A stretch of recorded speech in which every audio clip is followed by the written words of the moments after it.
For more on this, let's bring in Dr. Neeta Ogden. She's an internal medicine specialist and immunologist. Dr. Ogden, thank you so much for joining us. What are the next steps for this vaccine, and what other data needs to be collected? Well, good evening. Yes, it's an exciting day in terms of vaccine news, but we do have to keep in mind that this is an early analysis.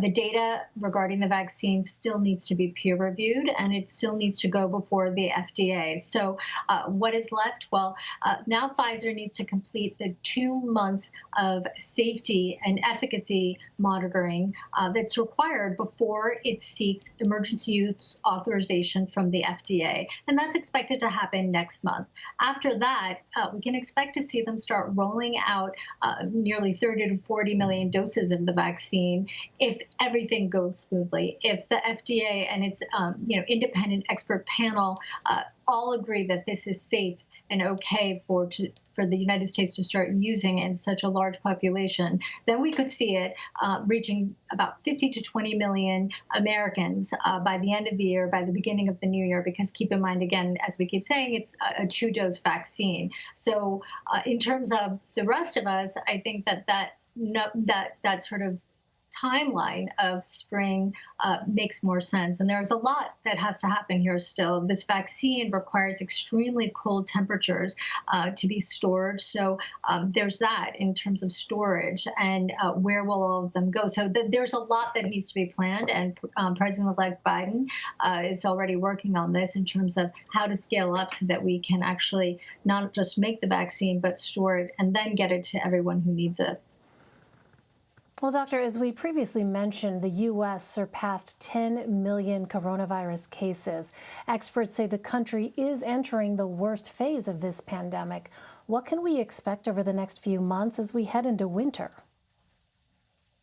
I think we know that the coronavirus succeeds in certain situations and environments. And indoors with poor ventilation, especially if there aren't physical barriers such as masks, that's a situation that's really going to lead to spread and increased numbers of coronavirus. And that's exactly what we fear will happen as colder months come upon us. And then we're also hitting the holidays.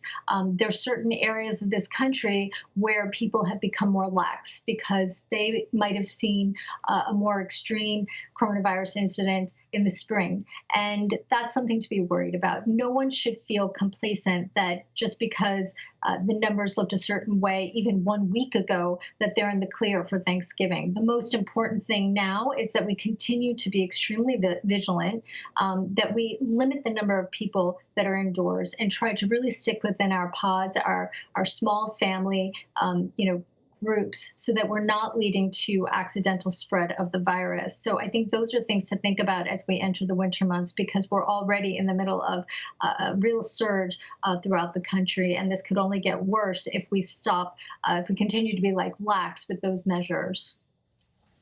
It's so important because in addition to complacency, I think people just have this pandemic fatigue. And so this notion of wanting to see family, particularly at this time of year, seems especially strong a pull where, we may forget, or some of us may let down our guard because we've been in this situation now for months and months. I do also want to ask you, Doctor, about President-elect Biden, because he has said he might issue a national mask mandate when he takes office in January.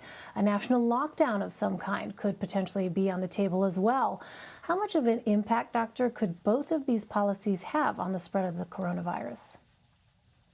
Well, just like I was saying, where we know where the coronavirus succeeds, we also know what really works well in terms of controlling it. And that, without a doubt, includes masks. So creating a mask mandate, a universal mask mandate where everybody is wearing a mask, especially in certain situations, is only going to help this situation and should have been done long ago and could have led to far fewer deaths.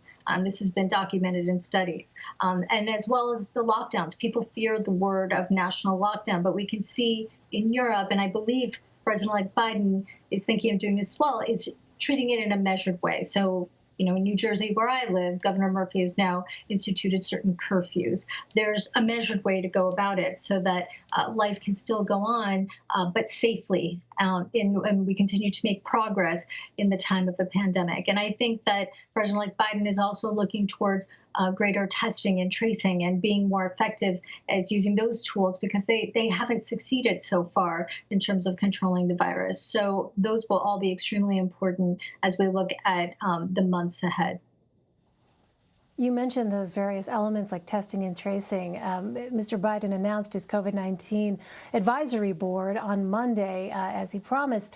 What do you think should be at the very top of that advisory board's priority list, given the depth and breadth of the challenge now before the country? Yes, I think that there is a challenge ahead, but I do think that the things that we just discussed, so reiterating the need for a national use of masks, reiterating these public health messages as we go into the holidays and the winter about social distancing, that there shouldn't be any ambiguity about whether you should be doing these things, and then optimizing testing and tracing so that they can become effective tools in controlling the virus as they were in places like South Korea, and that just simply, haven't been efficiently used.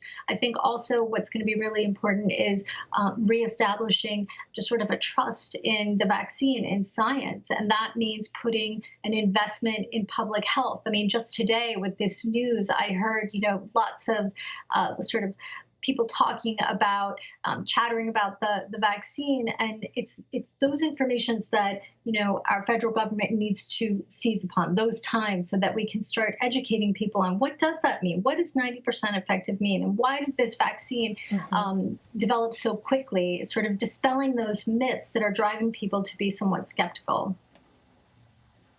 Yeah, it's such an important point because, as you know, there has been such a desire for a trusted source of information, and a lot of people have been looking for that very clear communication. We will see how this evolves. Dr. Neeta Ogden, it's so good to have you with us. Thank you very much, Doctor. Thank you for having me.